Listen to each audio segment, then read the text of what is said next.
નમસ્કાર મિત્રો. યુદ્ધમાં બે પક્ષ હોય છે, એક મજબૂત પક્ષ તો બીજો એની સરખામણીએ થોડો કમજોર પક્ષ. પરંતુ મિત્રો, યુદ્ધ એ એટલું પ્રામાણિક છે કે નુકસાન બંનેને કરે છે.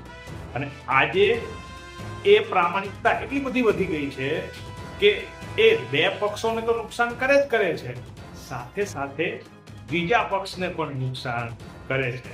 એટલે કે આજે યુદ્ધ છે એ અમેરિકા અને ઈરાન કે ઇઝરાયલ અને ઈરાન વચ્ચેનું છે, પરંતુ એનું નુકસાન આપણે એટલે કે ભારત દેશે પણ ભોગવવું પડે છે. અને એના નુકસાન રૂપે આજે આપણે ગેસની કે પેટ્રોલ ડીઝલની કિલ્લત અનુભવીએ છીએ. અને એટલા માટે એવું કહેવાય છે कि जंग कोई भी हो और नतीजा भी कोई भी हो, लेकिन लड़ने वाला अपना कुछ ना कुछ तो खो ही देता है. અને આ વાત બરાબર સાચી છે. એ ઝઘડો બે ભાઈઓનો હોય કે ગામમાં બે જાતિ વચ્ચેનો હોય કે બે દેશ વચ્ચેનો હોય. અને એટલા માટે આપણા ગુજરાતી કવિ એ સરસ મજાની વાત કરી છે કે મન્ના મહેતાજી કહે ખખડે છે વાસણ. મન્ના મહેતાજી કહે ખખડે છે વાસણ, તો કહેવાનું વાસણ તો ખખડે. ઝઘડો તો અગન પંખીની જાત, રાખ ઉડે જરાને પાંખ ફફડે. જીવનમાં તોય શીખવાનું એટલું કે ઝઘડાને જીવતો રખાય નહીં. મિત્રો, તમે સામાન્ય બીમાર થયા હોય અને ડોક્ટર પાસે જાઓ તો ડોક્ટર તમને પહેલો પ્રશ્ન એવો પૂછે છે કે તમે ઉજાગરો કરેલો, કઈ ટ્રાવેલિંગ કરેલું કે કોઈ લગ્ન કે કોઈ ફંક્શનમાં ગયેલા? તો તમે એનો જવાબ જણાવો કે જી હું મેરેજ ફંક્શનમાં ગયો હતો.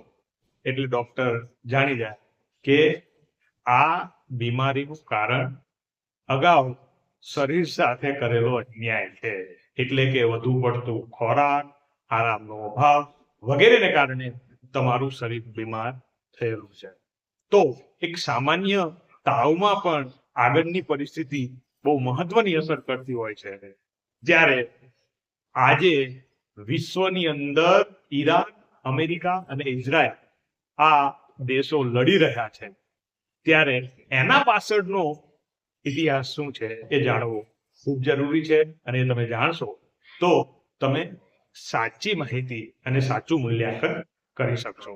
એક સમયની વાત છે, મિડલ ઈસ્ટમાં આવેલો એક પ્રાચીન દેશ એટલે ઈરાન. કુદરતી સંપત્તિથી ભરપૂર અને ખાસ કરીને ખનિજ તેલથી. મિત્રો, ઘણી વખત ઘણા લોકોને એવું બનતું હોય છે કે એમનું રૂપ જ એમનું દુશ્મન બનતું હોય. તો ઈરાનની બાબતમાં કંઈક આવું જ બન્યું કે એમની આ કુદરતી સંપત્તિ જ એમનું દુશ્મન બન્યું. જી હા, અને એ સંપત્તિ હતી ખનિજ તેલ. 19મી સદીના અંતમાં ઈરાન સ્વતંત્ર તો હતો, પરંતુ વાસ્તવમાં બે શક્તિઓ બ્રિટન અને રશિયા તેની ઉપર પ્રભાવ જમાવીને બેઠા હતા. પછી એક દિવસ ઈરાનની જમીનમાંથી તેલ મળ્યું અને એ દિવસથી ઈરાનની કિસ્મત બદલાઈ ગઈ. બ્રિટિશ કંપનીઓએ ઈરાનના તેલ પર કબજો કરી લીધો, ઈરાનના જમીનમાંથી તેલ નીકાળ્યું, પણ તેનો ફાયદો બીજા દેશોને મળતો. ઈરાનની જનતા તો ગરીબ જ રહી, કારણ કે જમીનમાંથી ખનિજ તેલ કાઢવાની પ્રોસેસ અને એની મશીનરી બહુ મોંઘી અને ખર્ચાળ હોય છે. એ કામ ઇંગ્લેન્ડે કર્યું, એટલે ખનિજ તેલમાંથી મોટા પ્રમાણનો નફો ઇંગ્લેન્ડ લઈ ગઈ. કારણ કે એ સમયે ઇંગ્લેન્ડ દુકાનદારોનો દેશ કહેતો. એ લોકો એવું સમજતા કે અમે તો બીજા દેશ ઉપર શાસન કરવા માટે સર્જાયા છે, આ લોકો બધા ગરીબ અને ગવાર છે.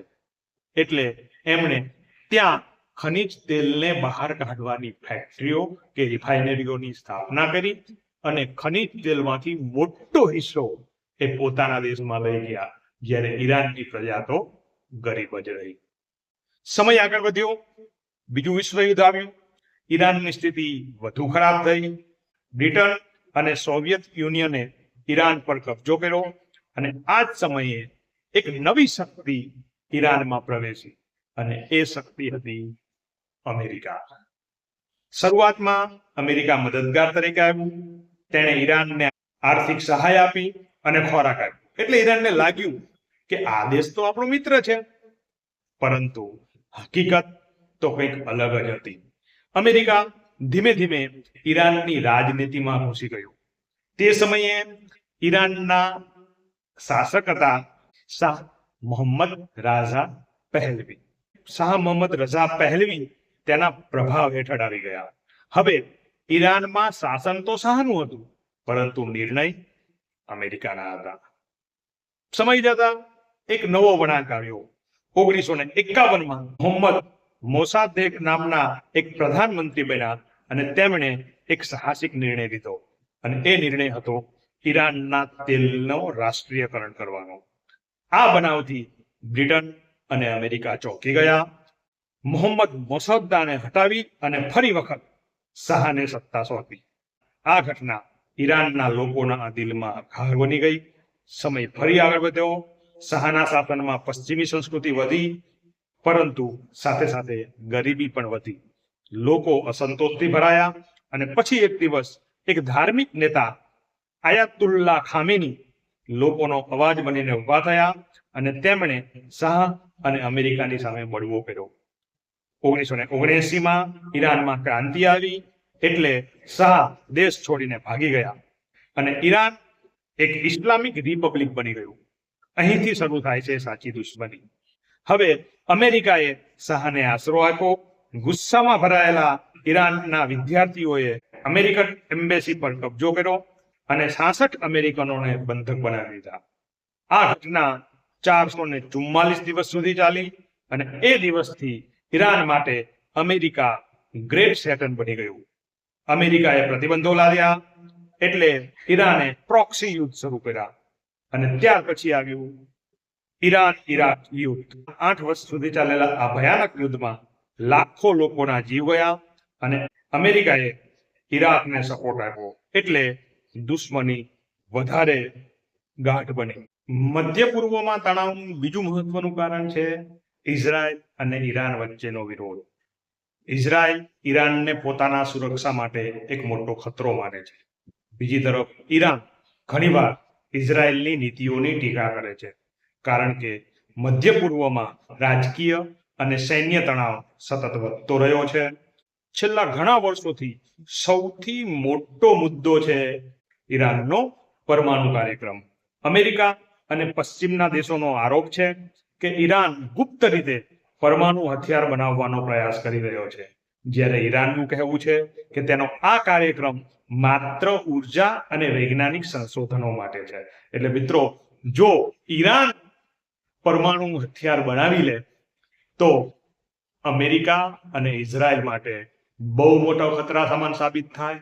એટલે આ લોકો એને પરમાણુ હથિયાર બનાવવા દેવા માંગતા નથી. એટલે આ યુદ્ધનું મહત્વનું કારણ આ પણ છે કે ઈરાન પરમાણુ હથિયાર બનાવવું જોઈએ નહીં. 2015માં એક મહત્વપૂર્ણ કરાર થયો, joint compressive plan of action.